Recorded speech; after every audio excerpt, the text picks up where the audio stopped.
Ayan mga bay, subukan na natin tong parang okay na siguro to, pero may lane talaga na puputok-putok siya mga bay. Pero yan talaga pag hindi pa maka-ECU, kaya tamang-tama lang yung pagdala natin dito.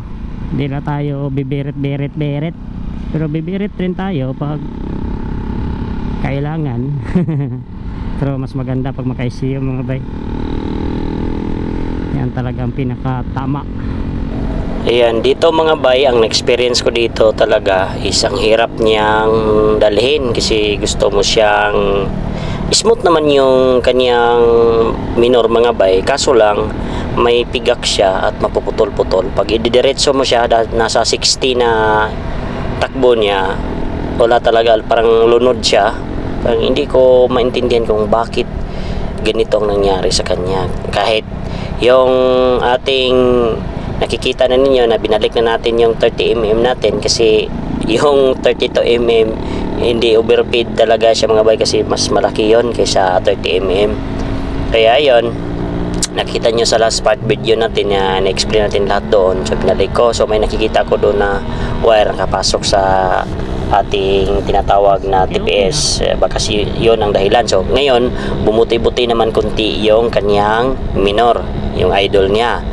Kaya sa pagdala ko dito naman, goods na siya, pero may kunting parang gusto kung may kulang talaga dito. So sabi-sabi, nagsabi ako dyan sa inyo na ECU, pero may na-search talaga ako doon. Pag ganyang setup daw, dapat may ECU talaga. Pero kahit wala daw, ang purpose lang daw sa ECU is pataasin lang daw yung RPM, yung kuryente. Hindi daw yan kanyang wala-wala or maputol-putol, or kayang tawag na parang para siyang malunod. Wala daw doon sa kasama, kasi yung ECU lang daw is magpataas lang daw ng RPM, at kung yung abutin niya kung ilang max talagang kakayanin sa karga mo. Kaya sa isip ko, so papunta ko ng Balinsa dyan. So ang una kong naisip is siguro bibili ako ng bagong spark plug. So may nagsabi sa akin na si Zero Trip na maganda daw yung spark plug na ipinakita niya. Kaso sa aking motor is na-test ko na, tagal-tagal na ako nagamit ito, is NGK brand talaga yung original na spark plug dito. Kaya naghanap ako ng spark plug dyan mga bike, kasi yan na ang last option ko na bilhin ko at kabit ko kung ito'y magbago ba yung idol at minor niya. Kaya dyan mga bay, i-experience ko muna yung takbo nito at may kumpara natin kung makapalit na tayo ng bagong spark plug. Let's go! Ilado dito sa Valencia. Ilado. Ay nako. So kailangan na talaga natin magtagalog mga bay, kasi dami na nag-request sa vlog ko na hirap daw maintindihan nila yung sinasabi natin. Sige, pagbigyan natin para naman na mas maganda yung maganda yung performance sa ating vlog. Oy.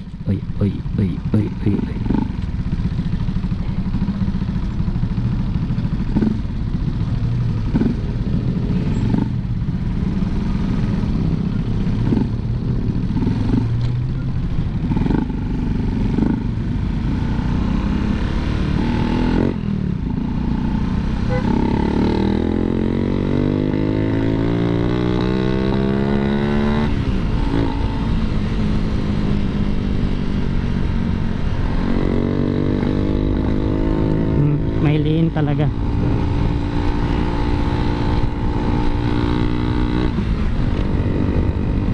Hihintayin natin yan stock na XRM kung makahabol ba tayo nyan. May XRM na sumunod sa atin, subukan lang natin kung kakayanin ba, or baka stock lang takbo nito. Naka 57 pero stock lang yung takbuhan. Yan ang walang hiya na 57. stuck lang yung takbuhan. Hindi mag-overtake.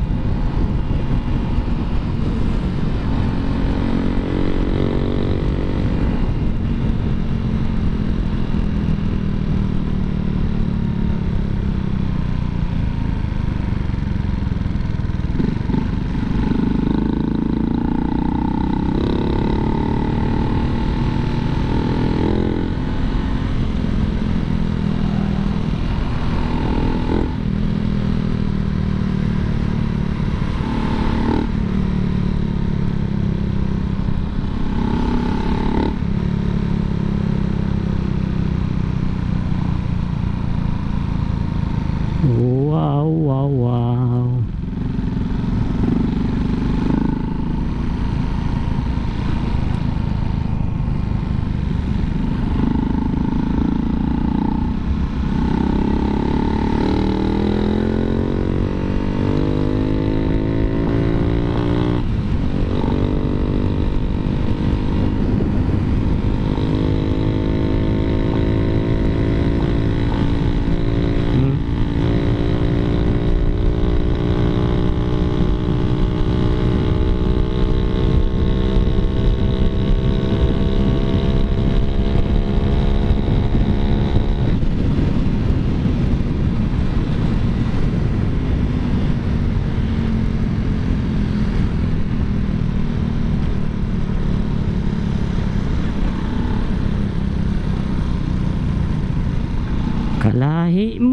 Kalahi mo.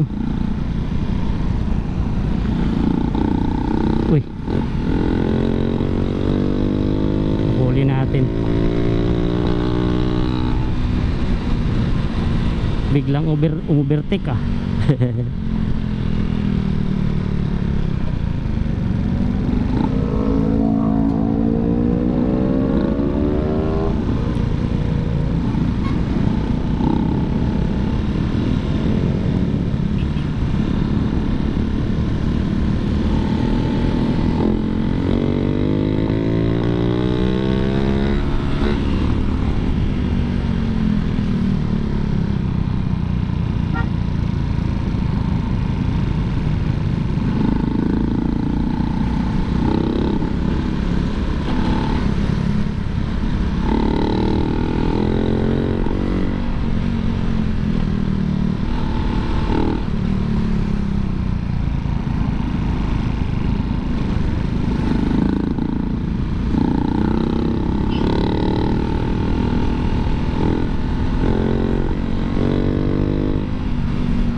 So yan mga bay, narinig niyo 'di ba? Grabing pigak-pigak niya. So may lean talaga siya na parang mapuputol-putol yung kuryente niya. So yan po ang palagi kong iniisip. So sa upgrade nito mga bay, parang suko na talaga ako dito, pero hindi na lang siguro natin to sukuan kasi wala, natapos na. Kaya ayan, napipil ko na noon. Kahit anong mangyari, so gagawin natin yung isip natin dito na patataasin natin. So palagi akong nag-explore dito. Alam na ba niyo na itong motor to, kada uwi ko sa bahay, palagi akong magtatanggal ng throttle body. Kasi palagi kong nisip kung paano siya pawalain lang talaga yung pikak niya. So sabi ng iba, ECU daw kulang, pero Malalaman natin to pag magpalit tayo ng bagong spark plug mga bay. Let's go! Dito nga tayo bibili sa Gilmark mga bay. Subukan natin kung may benta sila na spark plug.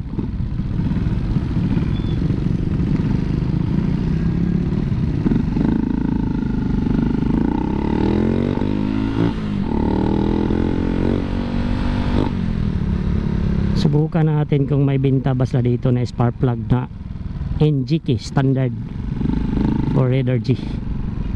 Subukan na natin. Trip lang tayo dito. Uy, bakit bigla ka?